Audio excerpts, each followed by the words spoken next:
Vamos continuar, irmãos, no nosso estudo da primeira carta do apóstolo Pedro, no capítulo 1, e hoje iremos abordar os versículos 13 a 21. E antes mesmo de procedermos à leitura da palavra, eu gostaria de vos recordar a quem Pedro escreve. Como ele próprio diz no início, ele escreve a cristãos, possivelmente a maioria de origem gentia, que viviam espalhados pela Ásia Menor, a atual Turquia. E escreve-lhes sobre a fé de Deus, sobre a esperança que eles têm, sobre o seu viver neste mundo. Este mundo que é o mundo de Deus, não é? Vivendo como aqueles, no fundo, que foram libertos do Egito, com aquele outro povo, o povo de Israel, que foi liberto do Egito, liberto da opressão de Faraó, e caminhou em direção à terra prometida, um povo que era escravo e que depois, pela ação do Senhor, se libertou e viveu em função da graça. Mesmo hoje, no nosso texto que nós lemos nesta manhã, eu estava a ouvir a leitura e estava a pensar como é que um povo que foi tão abençoado tem a distinta lata de dizer que o pão é vil. O pão era o maná, vindo dos céus. Eu acho que qualquer crente gostaria de estar a comer maná nessa hora. Sinceramente. Poder experimentar isso de primeira mão é uma coisa, acho que enche as medidas a qualquer pessoa que tem um bocado de inteligência. Mas não, para aquele povo era um pão vil. Sabe o que é que isso significa? Não sabem? Um pão que não tem valor nenhum. Pois, não tiveram de trabalhar por ele, não é? Aí está. E, entretanto, nós vemos como isso é o retrato do ser humano. Um povo que Deus libertara, atravessaram o Mar Vermelho, tinha visto a ação poderosa de Deus nas pragas derramadas sobre o Egito, a morte do exército de Faraó, e depois ainda reclama porque estamos enjoados, Senhor, não pode. E a gente diz, uau, é preciso ser Deus para aguentar com isto, sinceramente, porque nós não aguentávamos. Enfim. Mas Pedro está a escrever aos irmãos que vivem na Ásia Menor, no fundo, visualizamos como esse Israel que saiu do Egito e se foi liberto de Faraó. E um Israel que saiu de uma terra de opressão e se dirige à terra prometida, dizendo aos irmãos lá da Ásia Menor, olha, no fundo, vocês também estão assim, estão nesta condição, vão sair desta realidade pecaminosa, desta realidade pequena e vão caminhar em direção à terra prometida. O apóstolo Paulo, na sua carta aos Filipenses, no capítulo 3, versículo 20, até diz, a nossa cidade está nos céus. O nosso objetivo não é cá em baixo. O nosso objetivo é caminhar para os céus, para a cidade que nos espera. E em Hebreus 11, o autor da carta aos Hebreus, nós lemos aí que os crentes que viviam anteriormente em período de tipos e de sombras, estavam expectantes sobre uma cidade celestial que seria muito melhor do que aquelas que eles conheciam. Está no capítulo 11 de Hebreus, versículos 10 e 16. Vocês sabem, o capítulo 11 de Hebreus é o capítulo da fé, não é? Pela fé, Abraão. Então, uma série de personagens que foram no passado exemplo para o presente, e no fundo nós vemos que essa gente que foi exemplo para a nossa fé, como Abraão, Moisés e os outros que são referidos, essa gente não esperava viver aqui, esperava viver naquela outra cidade celestial que seria muito melhor. E, portanto, meus irmãos, isso leva-nos a dizer, na temática destas nossas mensagens, que nós, de facto, nós temos dupla cidadania. Eu ontem estava a ver um pouco de um jogo de handball feminino e estava lá uma jogadora de que o locutor dizia que tinha dupla cidadania. Ela era moldava e portuguesa ao mesmo tempo. Alguns de vocês aqui têm dupla cidadania. Eu só percebi exatamente isso o que era quando nós tivemos que fazer os estatutos da igreja e a irmã Natalie me deu a cópia do seu bilhete de identidade. E disse, um bilhete de identidade diferente. Um cartão de cidadão diferente. Cartão de estrangeiro, residente. Ela tem cartão como cidadão alemão e cidadão português. E ela, a Natalie é portuguesa ou é alemã? Tem as duas coisas. Mas, moralmente falando, em termos biblicamente, é isso que nós somos duplos cidadãos. E há um tratado do século II, um texto daquele início da Igreja, que não está na Bíblia, mas está, que é conhecido, chamado uma Epístola a Diogneto, E esse texto reflete exatamente o que é isso de ser um cidadão com dupla nacionalidade. Eu tirei aqui um extrato para vocês lerem. Eu vou pedindo a vocês, porque eu estou com um bocado de tosse, engajei-me com qualquer coisa. Vocês muito malzinho. Espero que vocês me possam ajudar a ler. Está bem? O que é que diz a Epístola a Diogo Neto? Pois os cristãos não se distinguem do resto da humanidade pela nação, pela língua ou pelos costumes, pois em nenhum lugar eles vivem em cidades exclusivamente suas, nem falam algum dialeto incomum, nem praticam um modo de vida excêntrico, pois enquanto vivam em cidades gregas ou bárbaras, conforme a sorte que coube a cada um, e seguem costumes locais no vestuário e na alimentação e noutros aspectos da vida, ao mesmo tempo demonstram um caráter notável e reconhecidamente invulgar da sua própria cidadania. Vivem nos seus próprios países, mas apenas como não residentes, participam em tudo como cidadãos e suportam tudo como estrangeiros. Continua. Todo o país estrangeiro é a sua pátria e toda a pátria é estrangeira. Eles casam-se com todos os outros e como todos os outros têm filhos, mas não desprezam os seus descendentes. Eles compartilham a sua comida, mas não as suas coisas. Eles estão na carne, mas não vivem segundo a carne. Eles vivem na terra, mas a sua cidadania está no céu. Obedecem às leis estabelecidas, na verdade, em suas vidas privadas. Eles transcendem essas leis, eles amam a todos e são perseguidos por todos. Este texto foi escrito no segundo século da nossa era, isto é, a partir do ano 100. Ninguém sabe a data exata. Mas é uma epístola, é uma carta ao Diogo Neto. Estão a ver o retrato feito na época. Isto é que é um cristão. É para a gente que vivia assim que Pedro escreve. E escreve para nós. Ao contrário dos judeus, os cristãos, tanto aqueles que eram de origem judaica como aqueles que eram de origem gentílica, eles não se distinguem, nem se distinguiam pela comida, pelos rituais de purificação ou pela linguagem. O cristão que entra nessa está a trair a mensagem das Escrituras. Não é essa a nossa distinção. Há outras distinções, sim, bíblicas, mas não é essa. Não é a roupa, não é a comida, nem é lavar muitas mãos. Ao contrário dos pagãos, nós não adoramos ídolos, está certo? Adoramos. Nem colocamos os nossos filhos ao abandono para serem mortos pelos elementos. Acontecia isso naquela época. Há uma cidade famosa na Grécia chamada Esparta. Quando as crianças nasciam com alguma pequena dificuldade, elas eram expostas aos elementos para que os animais selvagens dessem como deles. Mas era normal. Nós não somos marcados também, e não podemos ser, embora isso aconteça muitas vezes, marcados pela imoralidade sexual. Que era o que valia naquela época. Lembram-se da carta aos Coríntios, não se lembram? Do ambiente que se vivia na Grécia. Mas, ao contrário de todos esses, aqueles irmãos lá, quem escreve cuja carta de Diogo Neto nós já vimos agora, nós nem sempre nos parecemos, nem sempre somos o mesmo que os pagãos, não nos parecemos com eles, outras pessoas ditas religiosas, e porque não nos conformamos às ideias vigentes neste mundo, no nosso tempo, que é um tempo politeísta. Nós vivemos num tempo de paganismo, honestamente. Quantos deuses é que vocês querem encontrar hoje? Olha, hoje até um dia especial que há eleições. Há tantos deuses para aí. Honestamente. Na cultura, na política, na economia, toda a gente é Deus, toda a gente pode o que quer. Mas sabem, nós não somos assim. Nós não nos conformamos às ideias prevalecentes neste nosso tempo pagão. Não venham com conversas que isto é um tempo cristão, isto é um tempo pagão. Já foi, agora não.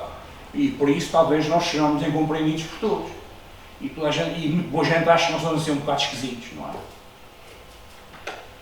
Vamos voltar para a Bíblia, vamos ver para o que é que Pedro diz sobre isso. Vamos lá abrir as nossas Bíblias, ou ler ali, primeiro capítulo da primeira carta de Pedro, versículos 13 a 21. E o apóstolo diz: portanto, cingidos os lombos do vosso entendimento, sede sóbrios, e esperai inteiramente na graça que se vos ofereceu na revelação de Jesus Cristo. Como filhos obedientes, não vos conformando com as concupiscências que antes havia em vossa ignorância. Mas como é santo aquele que vos chamou, sede vós também santos em toda a vossa maneira de viver. Porquanto está escrito: sede santos, porque eu sou santo. E se invocais por Pai aquele que, se a exceção de pessoas julga segundo a obra de cada um, andai em temor durante o tempo da vossa peregrinação, sabendo que não foi com coisas corruptíveis, como prata ou ouro, que fostes resgatados da vossa vã maneira de viver, que por tradição recebestes os vossos pais, mas com o precioso sangue de Cristo, como de um cordeiro imaculado e incontaminado, o qual, na verdade, em outro tempo foi conhecido, ainda antes da fundação do mundo, mas manifestado nestes últimos tempos por amor de vós. E por ele credes em Deus, que o ressuscitou de entre os mortos e lhe deu glória, para que a vossa fé e esperança estivessem em Deus. Senhor, permite que nós entendamos a Tua Palavra e que o Teu Espírito Santo nos esclareça o que Tu queres que nós entendamos, Senhor. Liberta-nos das amarras do tempo presente, Senhor.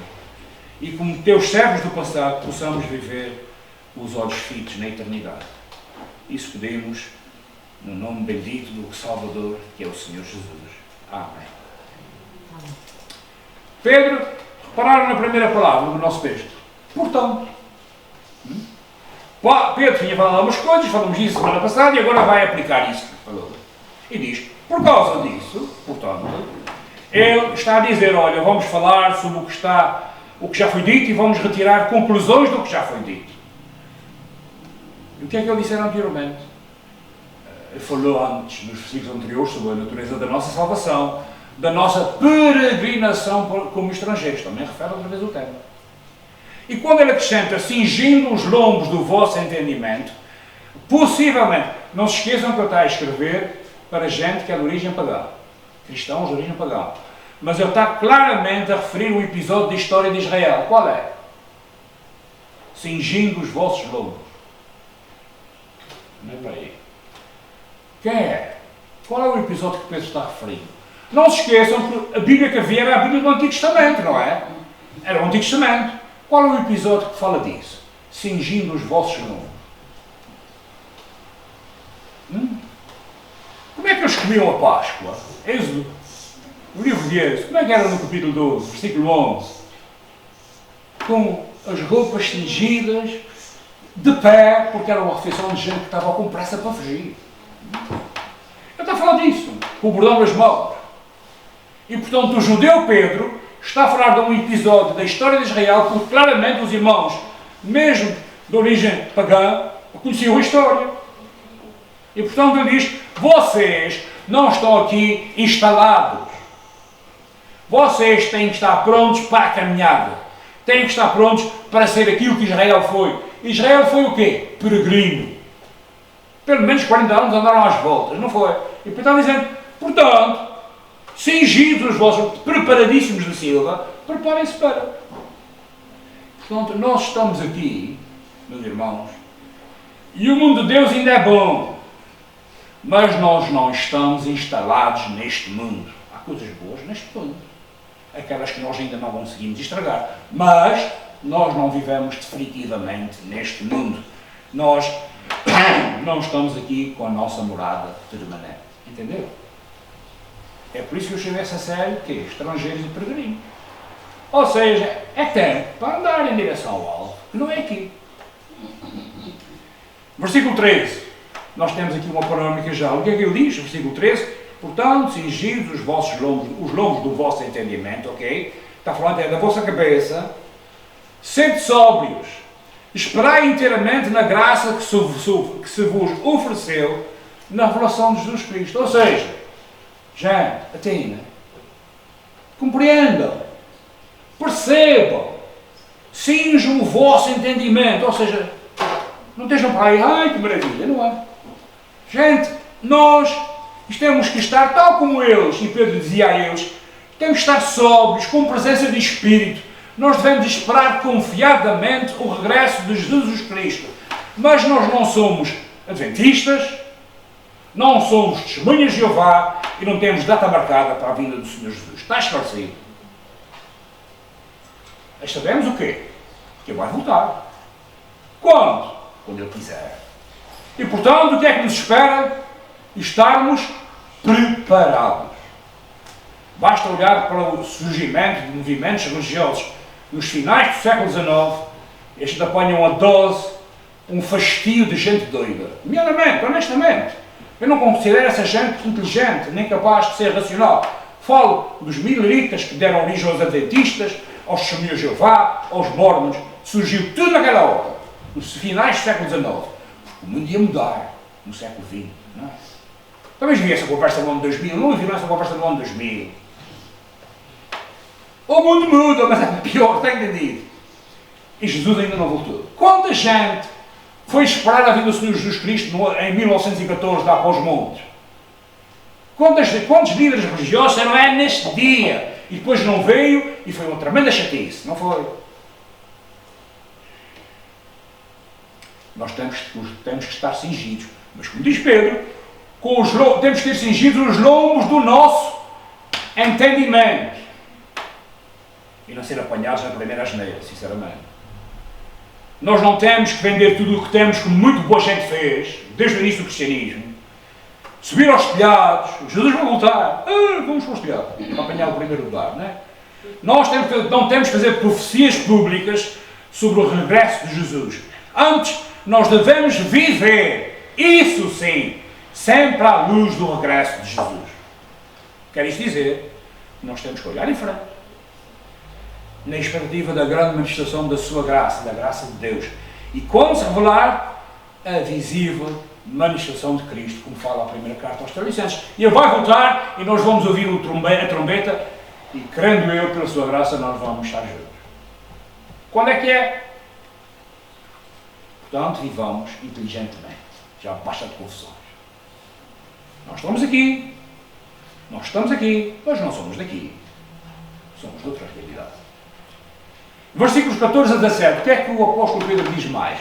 Fala das implicações da graça de Deus. Não se esqueça que no versículo 13 ele diz: esperai inteiramente na graça que se vos ofereceu na revelação de Jesus Cristo. Isso é o final do versículo 13. E no 14 o que é que ele diz?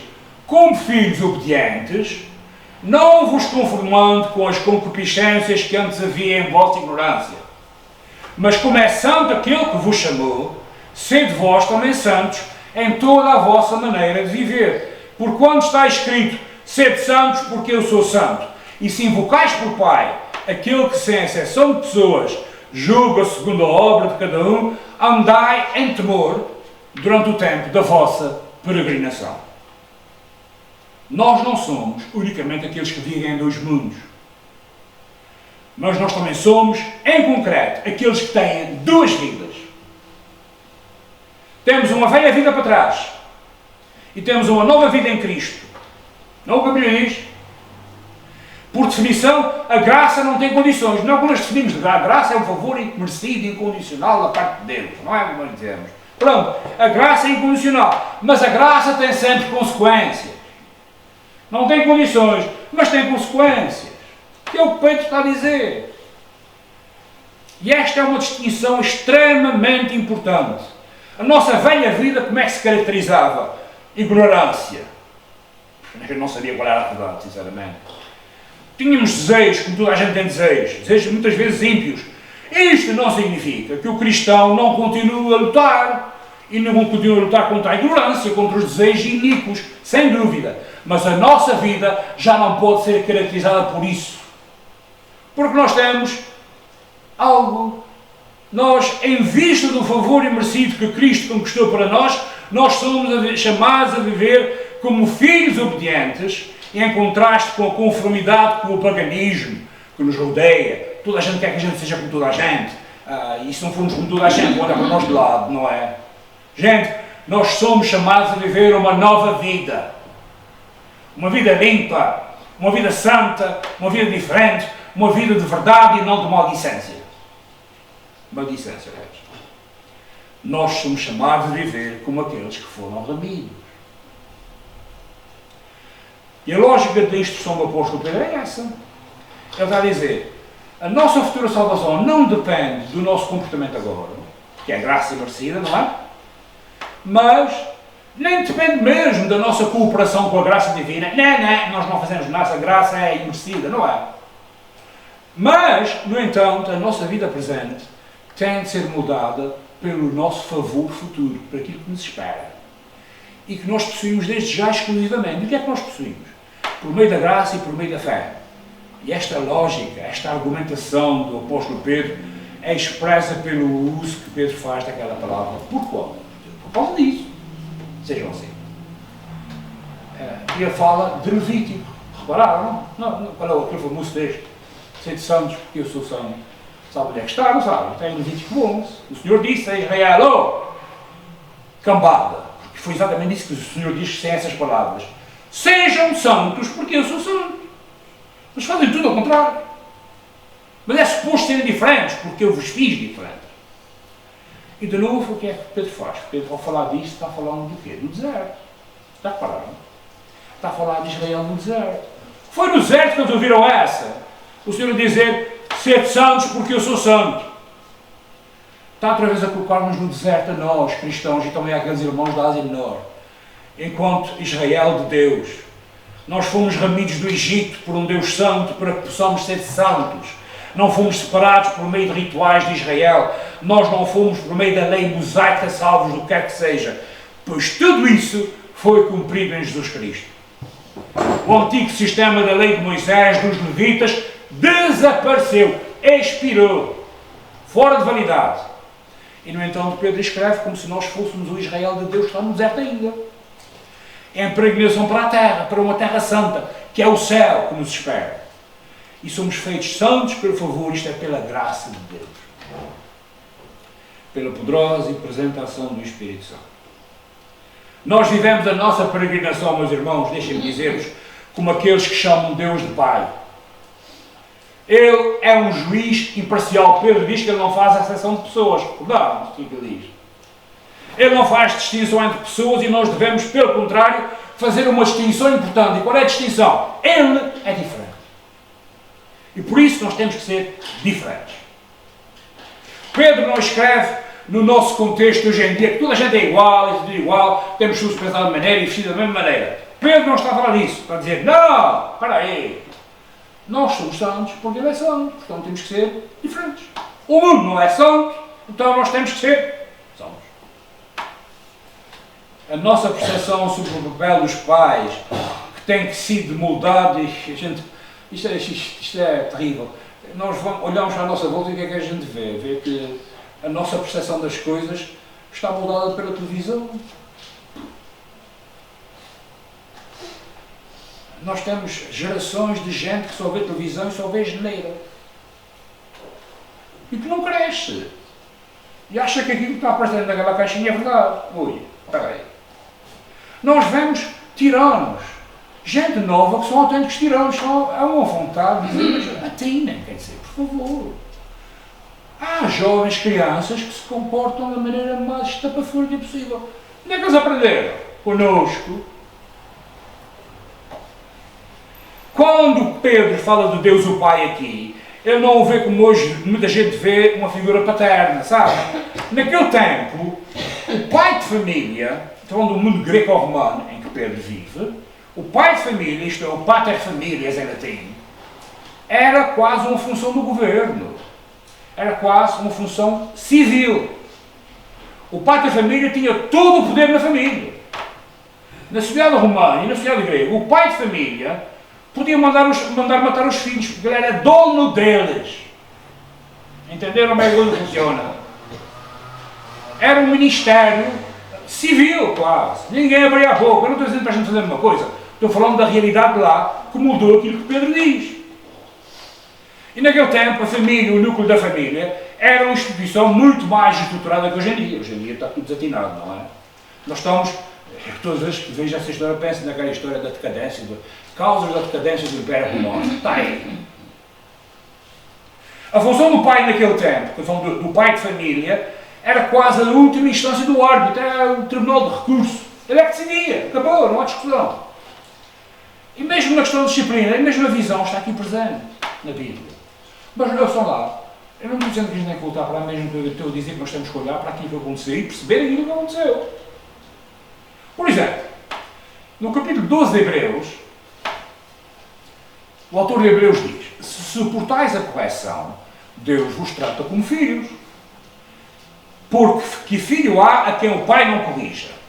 Mas se estáis sem disciplina, da qual todos são feitos participantes, sois então bastardos e não filhos.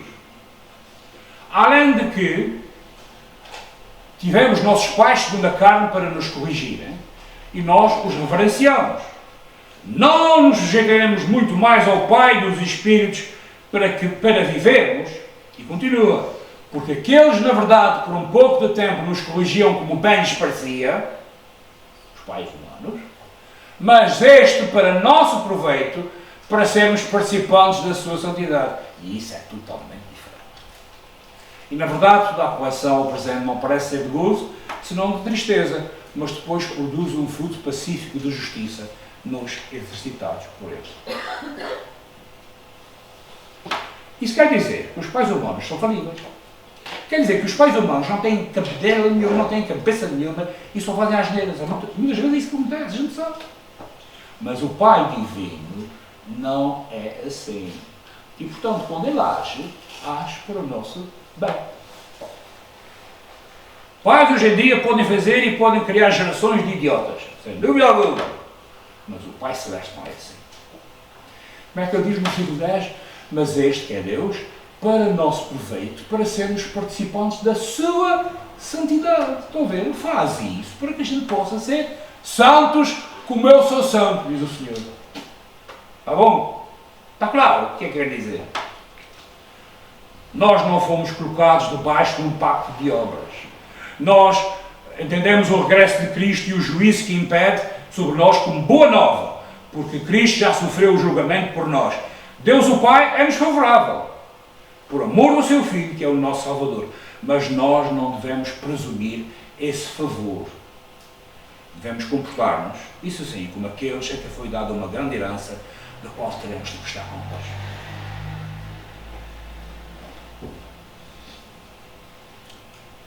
O Pai Celeste é diferente. É muito melhor. O nosso Deus convida-nos a ser parte da sua identidade, fazermos parte da sua santidade. Uau! Enquanto que os pais humanos, às vezes, dá vontade de fazer não sei o quê. Na carne. É verdade. Mais, versículos 18 a 21, nós somos resgatados da futilidade. Nós que somos estrangeiros e estamos aqui de passagem, nós somos resgatados do que é fútil. Do que é inútil e não tem valor nenhum. Versículos 18 a 21, Pedro diz, sabendo que não foi com coisas corruptíveis, como prata ou ouro, que fostes resgatados da vossa vã maneira de viver, que por tradição recebestes dos vossos pais. Já repararam que está fazendo a oposição entre viver de acordo com os pais e viver de acordo com o Pai? Ele diz, mas com o precioso sangue de Cristo, como de um cordeiro imaculado e incontaminado, o qual, na verdade, em outro tempo foi conhecido, ainda antes da fundação do mundo, mas manifestado nestes últimos tempos por amor de vós, e por ele credes em Deus, que o ressuscitou dentre os mortos e lhe deu glória, para que a vossa fé e esperança estivessem em Deus. Se a nossa nova vida, essa nova vida que nós temos em Cristo, for caracterizada por sabedoria, por obediência e autocontrole, então a nossa velha vida, o que é? É uma vida fútil. Não tem vantagem nenhuma. Os descrentes, esses têm essa futilidade, sem dúvida alguma, como uma herança que lhes foi atribuída, e eles preservaram. Não é o que nós ouvimos tantas vezes, não é o que nós ouvimos tantas vezes, é com pessoas a quem falamos de Cristo. Meu pai já era assim, meu avô já era assim, porque é que eu hei de mudar? Mas honestamente, nas igrejas, se nós perguntarmos o que é que tu és, se calhar alguém vai dizer, meu pai já era, ou minha mãe já foi, e eu continuo, e não há mudança nenhuma. O novo paganismo dentro da igreja. Então, que pergunta, senhor? É exatamente assim. Agora, nós fomos parte dessas ambientes descrentes que recebiam a vã maneira de viver dos seus pais.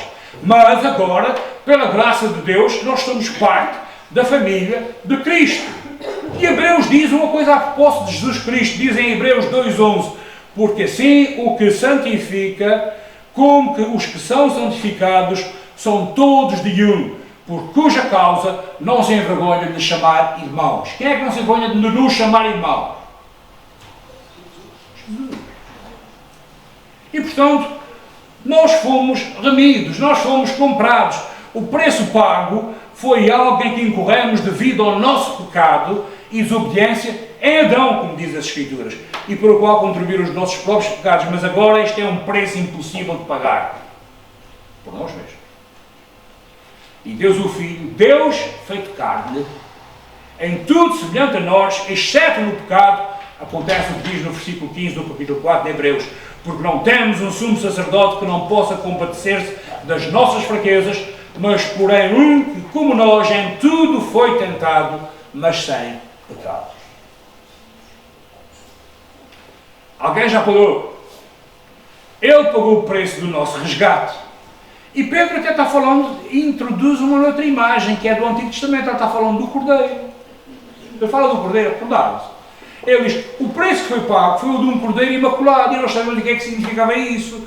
Ele assume que os irmãos que estão a ouvi-lo sabem, têm conhecimento das leis dos sacrifícios do Antigo Testamento. Porque o bichinho que era oferecido tinha que ser um bichinho sem defeito e sem mácula. Ele fala de Isaac, lembra-se que o filho de Isaac. E sabe o que mais? Isaac já tinha conhecimento familiar do sacrifício dos cordeiros. Nós vemos isso em Gênesis 22, quando Isaac teve quase a ser oferecido como cordeiro. Mas sabe uma coisa? Às vezes podem pensar, Isaac se fosse morto não tinha valor nenhum. Isaac era imaculado. Isaac era sem pecado. Pedro parece claramente a referir-se ao Cordeiro da Páscoa, de Êxodo 32. E ele tinha que ser sem mácula, como nós vimos. O sangue devia ser aspergido nas labaredas da porta, quando o povo se pronuncia. E esse era o sangue que protegia o povo da ira de Deus. E o mesmo é connosco.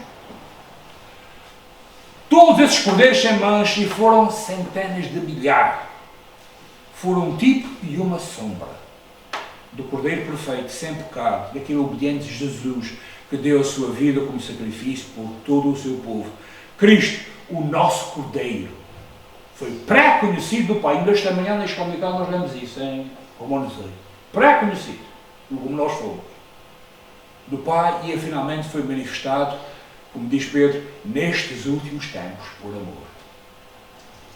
Ou seja, nós não devemos interpretar nunca a linguagem do apóstolo Pedro como o Apocalipse está a chegar, acabou, o fim do mundo à porta. Nada disso. Houve muita gente que esperava que Jesus voltasse no tempo da sua vida e isto desapontou-se. Queriam ter o controle do relógio, mas ninguém tem o controle senão dele. Nós não devemos pensar nisto dessa maneira. O que nós devemos lembrar-nos, meus irmãos, é de que nós estamos, como Pedro nos colocou, no deserto. E o que é o deserto? É o caminho. Nós estamos no caminho para. Nós estamos a inaugurar a época final da história da redenção. O advento de Jesus marcou, o primeiro advento, marcou o início do fim dos tempos, ao inaugurar a época final da história da redenção. E o próximo grande episódio vai ser o segundo advento, a parousia, a volta do Senhor Jesus. Mas Pedro tem consciência de que a promessa que foi dada a Noé acontecera muitas centenas de anos antes da vinda de Cristo. E assim nós entendemos que todo o tom presente aqui na primeira e na segunda carta de Pedro é exatamente o contrário do fervor. Olha, aquela gente está toda doida à espera que Jesus volte. Gente, nada disso. Pedro diz, estamos no caminho. Preparamos, sejamos conscientes e vivamos de forma santa. Jesus Cristo manifestou-se por amor de nós e através dele nós somos agora crentes em Deus. Para Pedro, tal como para Paulo e para João, não há dúvida nenhuma, para os demais autores do Novo Testamento, a graça vem primeiro. A graça é soberana. E esta é a maneira de Pedro dizer que estávamos mortos em nossas ofensas e pecados, como nós lemos no outro local em Efésios 2, não é? Mas Deus em Cristo nos fez viver com Ele. E o mesmo poder que ressuscitou e que levantou Jesus da sepultura de entre os mortos, também nos levantará desde a morte. E a nossa esperança está colocada em Jesus Cristo, que já está glorificado. E à medida que nós peregrinamos neste mundo, os nossos olhos têm que estar colocados no céu, de onde reina glorioso, soberano e em poder o nosso Salvador, que é o Cordeiro de Deus, que através da loucura da cruz, como diz a palavra, não é? Triunfou sobre Faraó, triunfou sobre o pecado e triunfou sobre a morte. Animem-se, gente. Ainda não chegamos, mas estamos a caminho. Que o Senhor nos ajude e abençoe. Para a semana, avançamos versículos 22 a 25.